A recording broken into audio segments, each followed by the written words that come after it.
Allah Taala adam balasına akıl bergen. Akıl menen tamak jasap jegенди үйрөнүшү мүмкүн. Кийим тигип кийишти үйрөнүшү мүмкүн, үй салышты үйрөнүшү мүмкүн акыл менен. Бирок бул акыл акыйкатты тапканга жетпейт да. Ошондуктан Аллах Таала пайгамбарларды жөнөткөн. Адам баласына акыйкатты жеткизүү үчүн. Себеби акыйкатты жеткизүүгө акыл эле жетиштүү эмес. Анын үчүн илим дагы керек. Ал эми илим акыл менен алынбайт. Илимди Аллах вахий аркылуу пайгамбарга жөнөтөт. Пайгамбарыбыз саллаллаху алейхи ва саллам биз сиздерге Аллах берген илимди жеңил кылып, түшүнүктүү кылып, мубарак хадистеринде айткан, жашообуздун ар бир тармагын жеңилдетүү үчүн. Өзү негизи дин менен жашоо оңой. Дин жок болсо кыйын. Элестетиңиз, дин менен жашоо оңой дегенин мисалдары. Эгер бир үй бүлөдө күйөөсүнүн жашоосунда дин болсо, пайгамбарыбызга окшогон күйөө болот. Эр болот. Аялына орой мамиле жасабайт, сөкпөйт, урбайт, зулумдук кылбайт. Жакшы мамиле жасайт, сылык мамиле жасайт.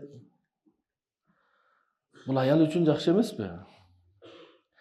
Аялдын жашоосунда дин болсо, анда күйөөсүнө баш ийет. Айтышпайт. Бул жакшы эмеспи? Балдары имандуу болсо, атасынын апасын айтканына макул дейт, баш ийет, атасын апасынан сурап иш кылат. Бул жакшы эмеспи? Кол астыңызда иштеген адам да имандуу болсо, сизге кыянат кылбайт. Жетекчиңиз имандуу болсо, зулумдук кылбайт, адилетсиздик кылбайт. Кошнаңыз имандуу болсо, сизге залакасы тийбейт да, зыянын тийгизбейт. Досуңуз имандуу болсо, сырыңызды эч кимге айтпайт. Жашоо жеңил деген ушул. Ошондуктан жашоодун ар бир тармагына керектүү эрежелерди айтып кеткен. Пайгамбарыбыз саллаллаху алейхи ва саллам айтты: "Ла ядхулул жанната ман ла я'ману жаруху баваиqahu." Кайсыл адамдын зыянынан кошнасы саламат, сак болбосо, ал адам бейишке кирбейт dedi. Намаз окусун, эмне кылса кылсын, бирок кошнасына зыяны тийип турабы? Кошнасы дайыма бул адамдан жабыркап жүрөбү? Кыямат күнү Аллах Таалага айтат да. Зулумдук кылды мага депчи. Ошондуктан Аллах Таала жана пайгамбарыбыз саллаллаху алейхи ва саллам кошнага жакшылык кылууну өтө көп айткан. Өтө эле көп айткан. Жабраил периште пайгамбарыбызга көп жолу келген. Ар бир келгенде бир маселе, башка маселени айтып, ошону менен биргеликте кошнаны да кошуп айтат экен да. Кошнаңызга жакшы мамиле жасаңыз депчи. Анан пайгамбарыбыз айтат: "Мен ойлоп калдым. Дагы бир жолу келсе айтса керек, өлгөндө кошнага дагы мурас калтыр деп айтса керек го деп ойлодум." Ушунчалык деңгээлге чейин. Кошнаны курулуш менен, мисалы курулуш куруп, кошнага зыян тийгизбеш керек. Кандайча бир сарай курдуңуз же ашкана курдуңуз, жамгыр, кар суусу кошнанын үйүнө түшөт. Неге сиздин үйүңүзгө түшпөсүн? Кошнанын үйүнө түшсө, кошнанын үйүнүн астына суу кирет, зыян болот, мисалы. Же болбосо кошна менен чек арага эле сарай куруп койгонсуз, тоок багасыз. Айылда эмес, шаарда мисалы. Анан эми тоок деген ушундай жаныбар, ал аз болсо дагы өтө жагымсыз бир эмелер, жыттар чыгарат. Кошнаңыз дубалдын аркы жагында анын ашканасы. Билип туруп ошондой кылып койсо, бул зыян. Албетте ар бир адам өзүнүн чек арасында каалаганын жасайт. Бирок ушундай каалаганыңызды жасаңыз, кошнаңызга зыян болбой тургандай. Же күзүндө, жазында жалбырактарды, мусурларды чогултуп өрттөдүңүз, бүт кошнанын үйүнө кирип кетет. Мисал. Ошого колдон келишинче жасаган ишибизди ойлоп көрүшүбүз керек. Мен ушундай кылсам кошнама бир ыңгайсыздык, бир зулумдук, бир зыяным тийип калбайбы? Кабаттуу үйлөрдө үстүңүздө, астыңызда жашаган кошнага бир уктай турган кезде тынчын албаш керек. Айттырбай, Мисалы саат ушунчадан ушунчага чейин акыл эстүү адамдар эс алабы? Ошол кезде тынч.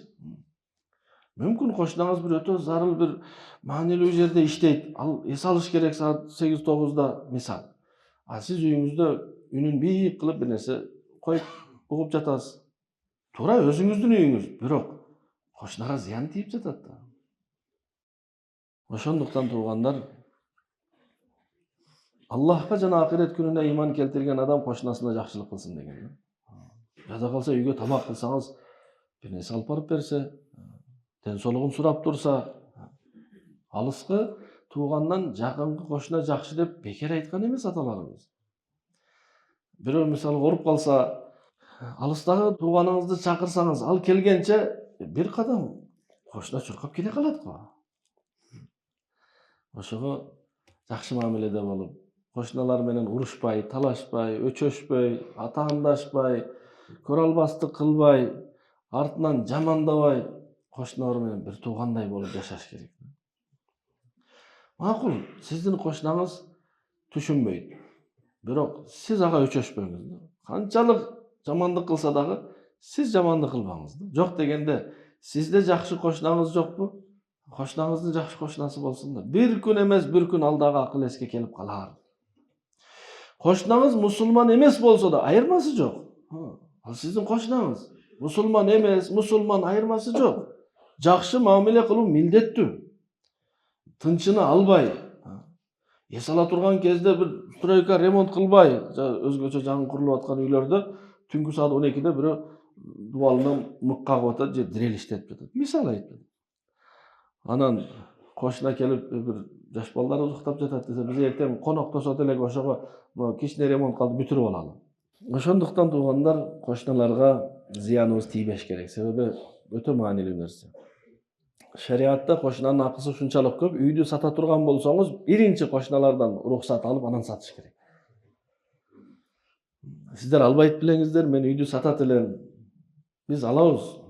Бир кошунаңыз айтса, мен алам десе, сиз башкага сата албайсыз. Эгер айтпай сатып жиберген болсоңуз, кошуна айтса, мен алат элем десе, сиз саткан адамдан кайра алып, акчасын кайтарып, кошунага сатууга милдеттүүсүз. Ушунчалык деңгээлде. Бүгүн эч ким андай кылбайт. Шариатта бул нерсени хакку шуфа деп айтат. Кошуналык акысы. Сиз сатып башка бирөөгө документин бүтүрүп койгонсуз. Бирок кошуна эмне десе, мага бир оз айтпадыңыз го, мен алат элем десе, сиз кайрадан ошол үйдү сатып алып, кошунага сатканга милдеттүүсүз. Ошондуктан алгач сурап коюш керек. Эми бирөө бүгүнкү күндө сатып салган болсо, эч качан кайра кошунага сатпайт. Бирок ошол кылганы туура эмес. Ал жакшылык кылса, мен дагы жакшылык кылам деп күтпөйлү. 4 эреже кошуна менен мамиледе. Биринчиси жамандык кылбоо. Экинчиси жамандык кылса сабыр кылуу. Үчүнчүсү өзүңүз жакшылык кылыңыз, күтпөй эле. Төртүнчүсү, эгер кошунаңыз жакшылык кылса, андан көбүрөөк жакшылык кылыңыз. Кошунаңыз бир тамак жөнөткөн болсо баласы менен, ошол үйдө ишкенсиз, андан жакшыраак тамак салып жөнөтүңүз. Ушул эреже менен жашай турган болсок, Аллах буйрса, ынтымакта болобуз. Караңыз, пайгамбарыбыз саллаллаху алейхи вассалам аялы менен күйөөсүн, атасы менен балдарын, анан кошуналарын. Бул не деген сонун эреже? Үй бүлөнүн ичинде ынтымак болсун, анан кошуналар бири-бири менен ынтымак болсун. Ар бир адам кошунасы менен ынтымак болсо, бүт өлкө ынтымак болот. Эч ким менен урушпайт. Анан кээ бир учурларда жаш балдардын себебинен кошуналар кичине капалашып калышат. Жаш бала барго, бул бир жаш бала 5 жаш, 6 жаш, ушул жаш бала менен акылы жок да бул жаш баладачы. Кошунанын баласын түртүп койсо, ал жерге жыгылып ыйласа, эчтеке болбойт. Жаш бала 7 жашка чейин жерден таяк жейт, эчтеке болбойт. Баарыбыз эле ошентип чоңойдук го. Анан эле азыр балдар өзгөчө бир назик болуп калган. Кичине эле түртүп койсо, я Алла. Анан ыйлап үйүнө барсам, не болду? Мени түрттү, анан ушундай болду. Анан бул апасы башына барып, балаңыз ушундай кылып, бул нерселер эми жаш балдардын себебинен кошуналар мамилени бузуп албаш керек. Жаш бала эчтеке болбойт. Ошондой болсо тескерисинче бири-бири менен ойноп, кээде ойногон балдар урушат. Кайра жакшы болот. Акыл жок да аларда. Эки кошуна урушуп жатат, бирок жаш балдары бир аздан кийин экөө ойноп жатат. Ошолордун себебинен башталган бүт нерсечи. Ошого жаш балдардын себебинен же акылы жок малдар айылда мисалы бирөөнүн тоогу же кою сиздин порооңузга кирип кетсе, эми ошол акылы жок жаныбар үчүн адамды урушкан болбойт да. Карабайсызбы тоокторуңуз? Кантип карасын? Ар бир тоокко бирден охранник койсунбу, кандай кылсын? Тоокторуңуз биз жака өтүп кетиптир, эчтеке болбойт. Анча мынча кереги жок чөптөр бар эле, жеп кетиптир. Жакшы го.